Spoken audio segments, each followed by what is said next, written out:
Hello, and finally, after long weeks, some new Warhammer. I'm actually so glad this has finally come. I think I was losing the will to live with the Pokemon stuff. Let me get out what we've got. Unfortunately, I cannot find any third-party Warhammer, which is why it took so long to get this one up, because I was looking around, thought something. And basically, I couldn't find anything that would fit into an existing army I'm creating that would also be interesting to show as a video. So rather, I decided to get some normal sort of Games Workshop stuff, and generally the models you're not going to see very often in play. For one reason or another, and we'll go through each one. I've got 2 packets. There you go, Citadel one on the front. These are Crusaders. To be specific, Inquisitor Crusaders. You can take these with Inquisitors detachments and as elite slots, I believe. Anyway, I've got some of those. I also have, guess what these are? These are Dark Eldar slave girls. Now, the reason you very rarely would ever see these is because there's absolutely no rules attached to them. And because of that, they're kind of mainly just for a display model, either as used as relics, or just used to sort of decorate bases, any kind of tanks or vehicles.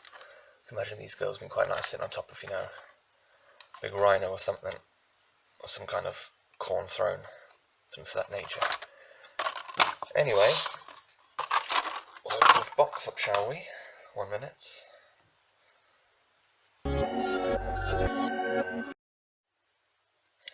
I've got myself a standing knife and my nice green cutting mats. Get the last one will just... Oh god, it's gone. Oh. Sorry about that. I seem to have knocked over the camera. I was going to say, the last one we did was in a box and they were much easier to open. Kind of hard to see this doing it behind the camera.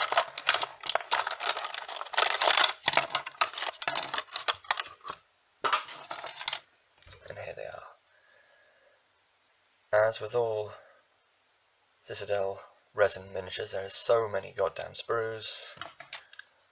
I mean, if you remember from last time, that was an exquisitely casted little model, virtually no sprues, maybe 5 or 6 across all the pieces, and so much more detail than this. I mean, look at this. Focus.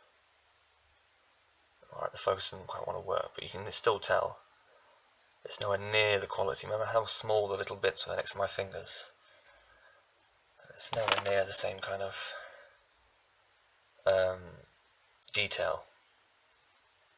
There's the 2 of them. You get 2 in a pack, and unfortunately, in far as the rules of the game is concerned, you're into minimum unit size of 4. So you buy 2 of these packs to have a minimum unit. Fortunately, I already have. So I'll go over there, and we'll be back in a minute to show you what they look like when they're built. Right, now on to the slave girls. I'm really more interested in them because if you're a big Warhammer buff, you might come across Inquisitions if you're playing tournaments and stuff. These slave girls, like I said, outside of really cosmetic stuff, they have no real use in the game. Well, I got them because I actually wanted to just, I collect unusual packs. Here they are on the sprues. You get 4 with them, even though there's only 2 in a pack. Same with the Crusaders. Let's try and get a nice close-up if I can focus this fucker. There we go. Yeah, not the best modelling in the world. They are obviously older models. Games Workshop don't really support these anymore. I don't know if originally they ever had rules. As far as the current game is, there is none. But, very interesting. And certainly something you would want to see. You might not necessarily want to get yourself. So, no, that's the point of these videos.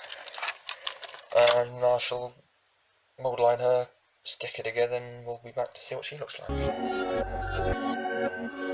Okay, we're back after a little while. I finally get to show you what the Crusaders looks like. So, let me just hold up my sleeves. Here is Crusader A, for lack of a better name for this guy. Come on, zoom. You get a sense of how well I did, and the mould lining is quite difficult. It's more difficult on the other one, but you see on the inside of the sleeve there's all mould lines in between these two bits, and it's so hard to get in. I think I did the best. You can see they still need a little bit of work. See, there's still a little tag, but that's pretty much what they look like. There's no real assembly. I'll show you the other one quickly. Oh shit. Ah, I've got him still, don't worry. He's not broken. Zoom. There we go. This one's slightly better, but you can still see I'm in behind the shield. There's still a bit of material I haven't yet to be able to remove. I'll go with a fine blade in a bit and sort that out. I see a bit behind his neck still. I try to get all of it, but as you can see I've missed some bits. Mainly around the base here, there's a lot of material to take away. And that's just the problem with the Citadel managers really, compared to some of the third party stuff I've had. It's just no comparison really. I don't know why the Citadel do such a bad job. Anyway, on to the slave girls. Now the Crusaders, they were difficult. But these guys, or these gals should I say, was so fucking much effort. Demold line and take all the sprues off everything. This one, it was all down the bottom here, so you had to remove so much material to get them to slot in nicely. As you can see here, our hand actually goes over the edge again. There was another sprue connecting that to the base. That was a hassle, but you get the idea of them. Very nice, and of course if you're going to use them for scenery and decoration and things, then you just clip the entire base off, but I wanted them on the actual bases. These are more kind of paint projects for me rather than actual user pieces. But here's the second one. Getting nice and close. Let's see. And that was, you can see here when I finally spray her, all those little bits off there will be taken off, and you won't necessarily see them. But there was lots of sprues there. And if you look carefully on her arm, just in the nape of it, if it focuses, I don't think it will. Yeah, there's a massive sprue right here, and you can hardly see it, but there was just so much material. I had to pretty much sculpt her arm again, which is not great, but that's it. That's what you have to deal with. These are what they look like, all clipped off, cleaned up, not painted. I shall do a painting video next time, coming up whenever, because I've got other things I'm working on, but sometime in the future you'll see paint tutorial, paint time-lapse of me doing these guys. I probably won't do both of them. I'll probably paint one of them and just show you the video for that. Same with the slave girls, they'll probably be in separate videos. But there you go. Hope you enjoyed, and happy painting and wargaming and in general. Anyway, goodbye. See ya.